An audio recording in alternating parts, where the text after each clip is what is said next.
अस्सलामुअलैकुम सामीन। 9 शाबानुल मुअज़्ज़म है, 2 मार्च है। ख़बर का उन्वान है, हिंदुस्तान के साबिक़ चीफ जस्टिस A.M. अहमदी का इंतकाल।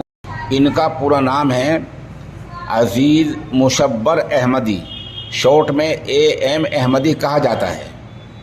आप मुल्क के 26वें चीफ जस्टिस रहे हैं और इस ओहदे पर 1994 से 1997 तक रहे हैं।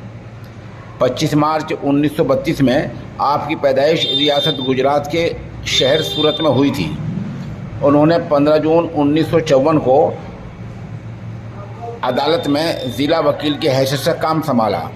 1964 में वो सेशन जज बन गए। 1976 में वो हाई कोर्ट के जज बने और 1988 में आप सुप्रीम कोर्ट के जज बन गए। बाद में 1994 से 1997 तक भारत के चीफ जस्टिस रहे। वहाँ से रिटायर होने के बाद वो 2 बार मुस्लिम यूनिवर्सिटी के चांसलर भी रहे हैं।